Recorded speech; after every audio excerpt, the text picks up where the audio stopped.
Ketua kumpulan yang berpakaian serba putih itu memberikan syarahan agama, kemudian merawat sesiapa saja yang memerlukan khidmatnya cara percuma. Semuanya dilayan dengan baik. Berbotol-botol air sejuk dijual pada orang yang berada di situ. Air sejuk itu dikatakan boleh menyembuh macam-macam penyakit. Kalau mengidapi sakit dalaman, minum saja. Kalau sakit luaran memadai dengan disapu. Di saat asyik melayani orang ramai, beberapa orang kanan yang menguruskan pentadbiran masjid segera datang. Mereka dihalau keluar dari kawasan masjid. Di luar sana mereka boleh berbuat apa saja, tetapi bukan di dalam kawasan masjid. Pada mulanya memang ada bantahan dari pengikut dan para jemaah masjid yang bersimpati dengan kumpulan tersebut. Akhirnya, kumpulan itu mengalah setelah ketua mereka tidak dapat menangkis hujah-hujah dalam perdebatan kecil berhubung dengan beberapa masalah yang ada kaitannya dengan akidah agama. Semasa suami malang dan kawannya menemui imam masjid berhubung dengan hal tersebut, Pak Imam menjelaskan, kumpulan itu baru muncul diketuai oleh seorang anak muda yang mendapat ilmu akhirat melalui pertapaan dan mendakwa mendapat petunjuk dari Allah bahawa apa yang kita amalkan sekarang sudah terpesong dari ajaran Islam sebenarnya. Dia menggunakan kepandaian mengubat orang sakit sebagai senjata mencari pengaruh. Bila ditanya oleh imam, apakah mereka berdua berminat untuk mengikuti kumpulan tersebut?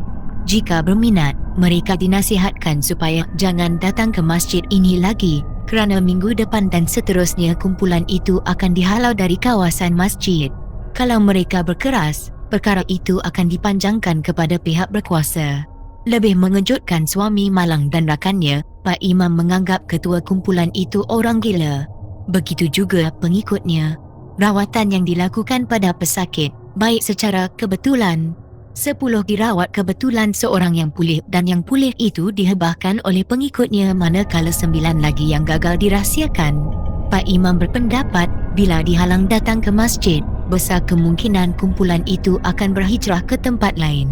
Taktik yang sering digunakan oleh mereka ialah Tok Guru pergi dulu ke masjid atau surau, tumpang bermalam atau berteduh di situ semalam dua, bila sampai waktu yang sesuai terus membuat kecoh serta memperlihatkan kehandalannya dalam hal-hal agama. Bersedia beradu kekuatan jika ada pihak yang cuba menghalangnya. Ketika itulah kumpulannya datang dan menyalahkan orang yang menentang ketua mereka. Secara diam-diam mereka mula menyebarkan pengaruh pada orang ramai.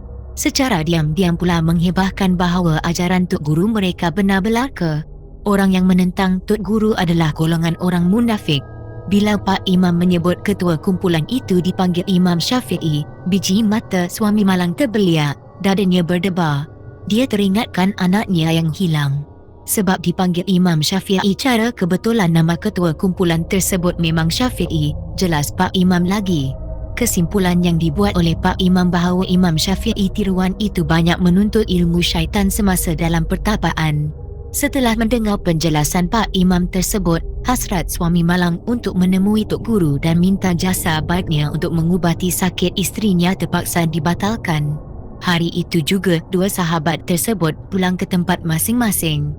Apa yang pasti si suami malang akan berusaha mencari orang yang boleh merawat sakit isterinya di samping menjejaki anaknya yang lari malam. Sampai di sini si suami malang menamatkan kisah sengsara yang dilalui bersama isterinya.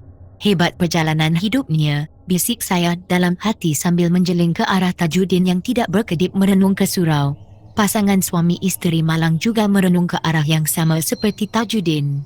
Macam mana kamu tahu anak kamu ada di sini? Suami malang merenung muka Datuk yang mengajukan pertanyaan.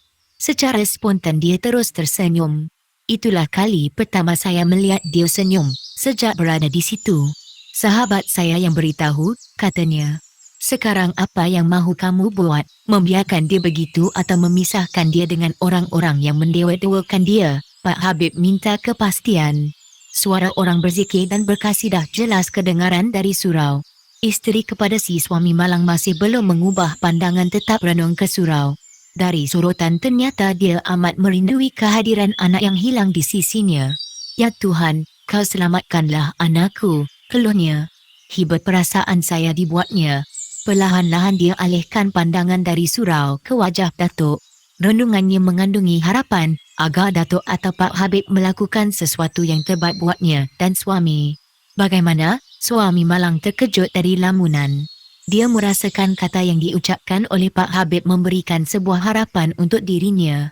Saya memerlukan jasa baik awak berdua untuk menyelamat anak saya. Dia sakit otak, tetapi peliknya orang yang tak sakit otak memuliakan dirinya. Anggap dia orang yang tinggi ilmu dalam agama. Si suami malang meluahkan harapan. Pak Habib menggigit bibir. Harapan suami malang itu mudah dan kecil bagi melaksanakannya, bukanlah semudah menelan air liur. Penuh cabaran dan menuntut kesabaran yang panjang. Sekiranya tak dihalang dari sekarang, ramai yang jadi sesat dan tidak tentu hala. Agama dipermain-mainkan, kita mesti bertindak. Saya tak mahu orang lain mengambil kesempatan dari masalah yang dihadapi anak saya. Tanpa diduga isteri malang meluahkan apa yang ada dalam kalbunya. Dia bercakap perkara yang benar. Hati kecil saya memberi komentar. Kita kena bertindak dengan segera. Sebelum perkara ini melarat, saya mahu anak saya balik kepada saya. Ikhtiarkan dengan apa cara sekalipun, sambung isteri malang penuh keyakinan dengan sepasang anak matanya memanah ke wajah suaminya. Suaminya masih terkaku, meraba-raba mencari sebuah keputusan.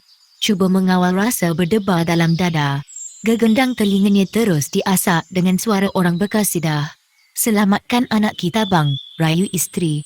Sudah tentu, dia darah daging kita. Walau apa yang terjadi, dia mesti diselamatkan. Si suami memberikan harapan pada isteri yang kelihatan berada dalam keadaan serba salah.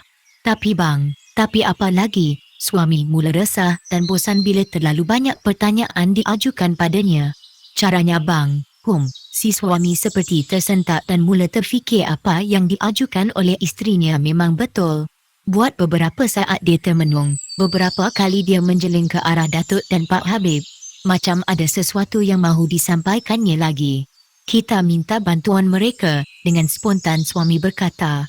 Ibu jarinya menghala ke arah Datuk dan Pak Habib. Bersediakah mereka bang? Tadi kita beritahu, mereka tak kata apa-apa. Kita cuba lagi. Saya lihat Pak Habib dan Datuk tidak memberikan sebarang reaksi. Padahal mereka mendengar apa yang diucapkan oleh pasangan suami isteri itu. Barangkali Pak Habib dan Datuk beranggapan pasangan suami isteri tidak serius. Sekadar bersandiwara saja. Si isteri yang lebih cekap mengenali dan menguasai suasana, segera mendekati Pak Habib yang masih termenung. Bagaimana boleh menolong kami? Tolong selamatkan anak kami yang dimuliakan orang yang singkat akal. Datuk tarik nafas panjang sambil merenung muka Pak Habib dengan sejuta persoalan. Kenapa diam? Kalau tak boleh katakan tak boleh. Jangan biarkan kami menunggu. Kalau tak upaya, kami boleh berikhtiar di tempat lain. Keras sekali tekanan suara si isteri. Awak berdua bersungguh-sungguh atau sekadar mahu mencuba? Pak Habib minta kepastian. Kalau sekadar mahu mencuba kami tak mahu, Datuk mencelah. Memang kami mengharapkan sepenuh hati. Pada siapa lagi kami mahu minta tolong? Si isteri bagaikan merayu, sedangkan suaminya kelihatan termenung. Perasaan kecewa mendengar jawapan dari Datuk. Sebut berapa upahnya? Kami sediakan. Secara tiba-tiba si suami bersuara dengan nada yang tinggi. Dia memperlihatkan rasa marah dan geramnya. Bukan wang yang kami cari. Kami menolong dengan ikhlas dan kami mahu orang yang minta tolong itu juga mesti ikhlas. Kami tak mahu bila pertolongan diberikan, orang yang menerimanya tidak ikhlas. Semua suruhan tak dibuat. Kami macam dipermainkan. Cukup ringkas Datuk memberikan penjelasan. Saya setuju dengannya. Pak Habib menyokong saranan Datuk.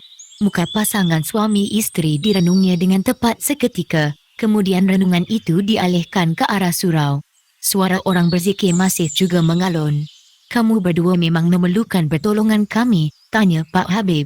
Dengan apa lagi yang mahu kami buktikan pada tuan berdua yang kami ini memang mengharapkan bantuan, kata si suami dengan suara tertahan-tahan menjawab pertanyaan Pak Habib.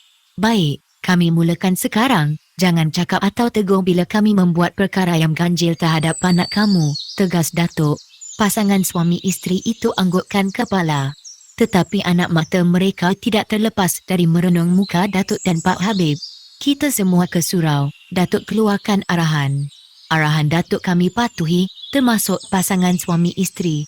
Pak Habib menjadi ketuanya dan yang lain-lain mengekori dari belakang.